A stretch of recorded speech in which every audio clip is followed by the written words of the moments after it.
Hey everyone, Kevin here. I'm here with a sore throat, but what I'd like to do is talk about a new phone company that launched today.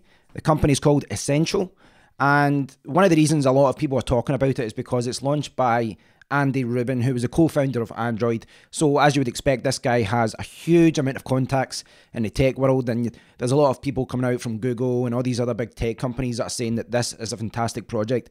So what I'd like to do now is just show you the phone. So here we have the essential.com website.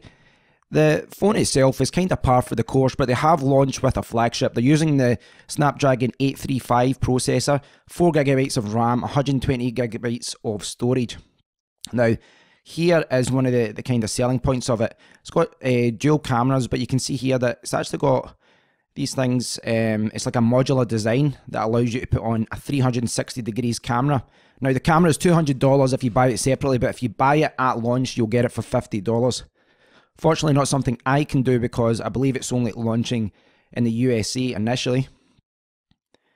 And they've obviously, a name like Essential, they are trying to put across that they don't want to, put anything fancy on it. It's only what's essential, which is why there's no logos on the phone.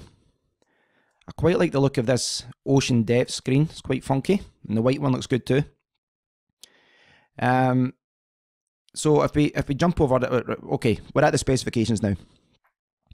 And as I say, a lot of this is par for the course. They've got a 13 megapixel camera on the rear, can do 4K at 30 frames per second, 8 megapixels on the front, that can do 4K as well. What I was talking about last week of companies doing smaller batteries, this seems to be a problem again.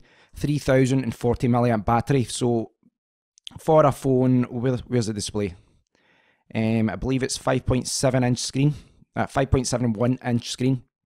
So, a 3000 milliamp battery. It's the same as what we're seeing in the HTC U11 and the Samsung S8. So this is becoming standard. You've got USB Type-C as the 835 Snapdragon with the Adreno 540. They always go together. And it is a flagship without a doubt, but there's no headphone jack. There doesn't seem to be any waterproofing or anything like that in it. So it looks good, but there's a lot of rivals there. There's a lot of rivals. There's, as I said, you've got the Samsung S8, you've still got the iPhone 7 out there. You've got the HTC U11, even the cheaper LG G6. And the announcement of the OnePlus 5 is only a week or two away, so they've got a lot of competition. So that was the Essential phone. I've been looking at comments today on Reddit and a few other reviews and articles about it. The general consensus seems to be that it's a little bit too expensive for what it is. And to be honest, I'd have to agree with that. It is a flagship phone. It is using the Snapdragon 835. It does have a really good regular cameras on it, and the 360 camera, I think, is a great idea. It'll be interesting to see how that performs. It doesn't have the headphone jack, but it's hard to single it out, and a lot of other phones don't either. It's only got a 3000 milliamp battery, but as do other flagships, so it's hard to complain about that. But really, I think the main point and the main reason that a lot of people are saying this is too expensive is the fact that Essential, despite being backed by a lot of important people in the tech industry, Essential are an unknown quantity. They are a brand new company. The logistics of running a phone company with returns, with customer service, with updates to Android phone and all that, security update, all these different things, they really can't be ignored. If you look back to OnePlus, that was a company, it was it was launched and it had backing from the company that owns Oppo. They're all in the same group. And despite the staggered launch and things like that, they had a lot of problems over the first few releases as far as updates, security updates, people not getting the phones for months, returns were an absolute nightmare, all these kind of things. And it's only now that OnePlus, they've kind of got a better reputation now. But it is worth remembering, even companies have got a lot of money behind them. You really can't ignore the fact that it takes a lot of years of experience to handle support and updates and things like that. I'm hoping that this company succeeds. I think it's good to have more companies out there, more competition.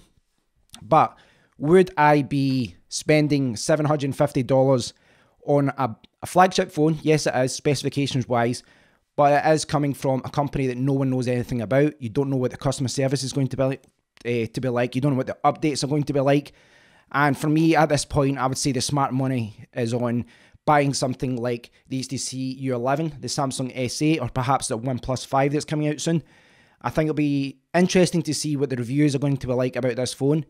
Hopefully they're good, but let me know what you guys think about it. I'd love to hear what you think about the Essential phone. I think, despite it not being perfect, I think it's a good phone without a doubt.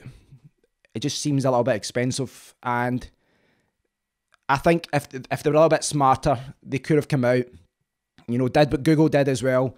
Sell their phones like they did with the Nexus range. Sell them a little bit cheaper first until they build up their reputation and then start increasing the price. But what they've done is just come out right off the bat and started charging quite a lot of money for their phones. So that could end up biting them in the ass.